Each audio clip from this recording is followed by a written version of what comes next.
follow-up video. I made a previous video. I picked up the Kel-Tec, talking about, I'm going to add accessories to it later. Took the range, shot fine, reliable, first 200 rounds.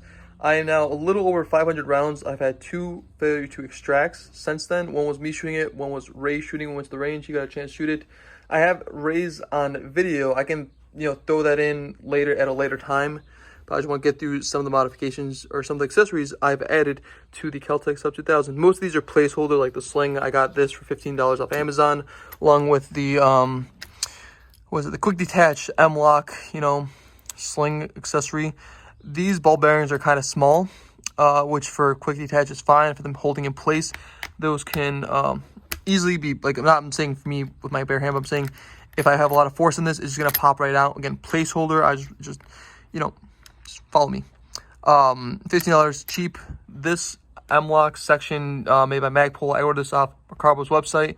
This, along with the back here, this doesn't go on. This is just another, if I want to add a little quick detach, it can just insert there. I just have this loop there. I do plan on adding some stuff, so it's not metal on metal, but I'll come later. This is not actually underneath the buffer tube. It's on top. It's just that one screw holding it in place. That is a weak point. Again, this is not like the end all be all. I'm saying it's just a cheap setup here.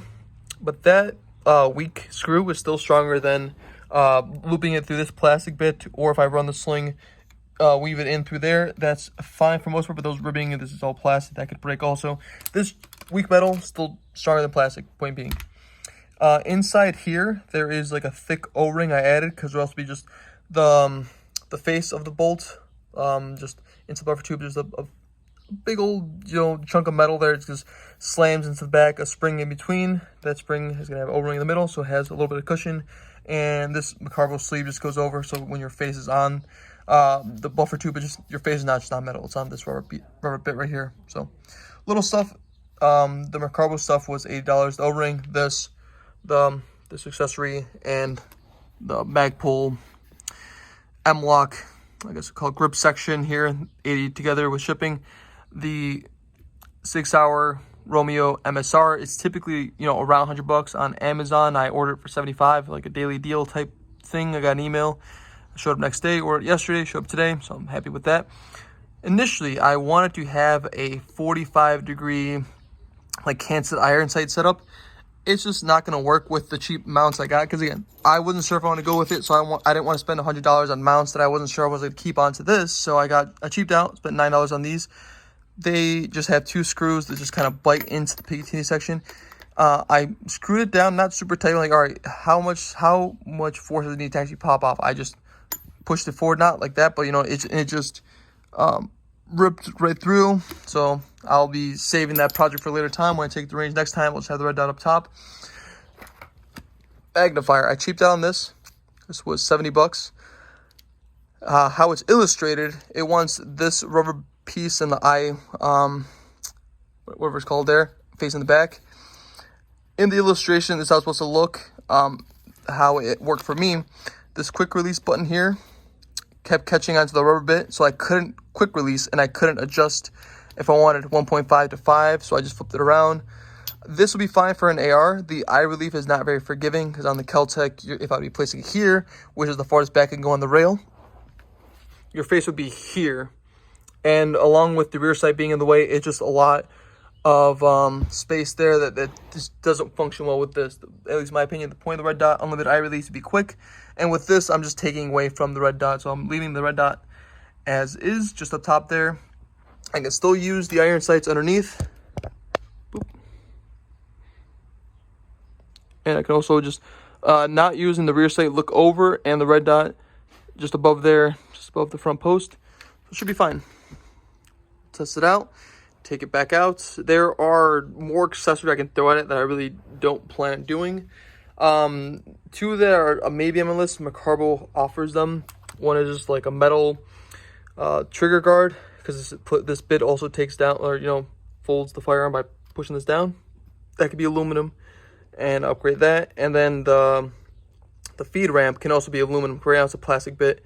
But there's like a million things you can change out the springs to make the trigger lighter and stuff like that. But I don't want to mess with that. Just those 2 aluminum bits I might get.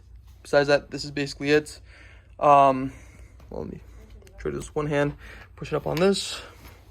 So with the red up there, it's still very compact. I can't fold it all away. And me trying to get other mounts and make it like a 45-degree setup, I really don't see myself doing that. There are some carbo options, like the mount itself is like $130, and the whole mount folds, which I'm not gonna mess around with that. I'll leave this as is. I'll take to the range. That is basically it for this video. Other stuff I'm waiting to get in the mail. Just the rubber section in the back that goes on top of the stock. I got some extra batteries, a bunch of Allen keys and stuff like that. I'm gonna throw in a drawer and never use again, but just for safekeeping, keep them around. I got some extra quick release, what's it called, slings, mounts. I'll use at some point on something else. This I'm probably gonna throw in an AR. I have some cheap ARs. I can mess around with this later, give it a proper review, because right now I'll be like, oh, the mount sucks. Well, you can switch out the mount, and same thing with eye relief.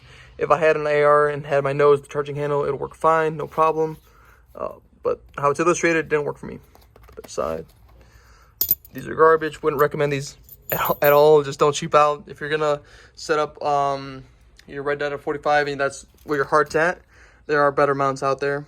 But what else I plan to do, thread a muzzle, so I can add a muzzle device at some point.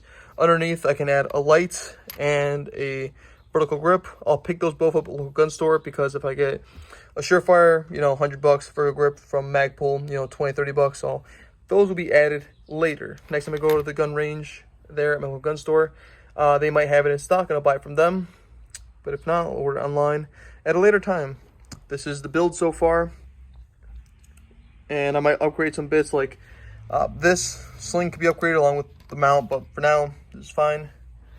That is it for this video. The next one I'll put out on the Keltec will be me at the range, and I'll try and edit that as best I can, because I'll probably be going during the week, so Ray won't be there as cameraman. But Ray has some stuff coming on the channel soon. I'll probably hang out with him at some point. Just been busy with work and all that. But that's this video. Thank you guys very much for watching. So far, I like the Keltec. From out of the box, I didn't like it a whole lot. Right now, it's warming up to me. I'm getting more comfortable with it. There are other accessories you can add, like for the charging handle, to make it bigger.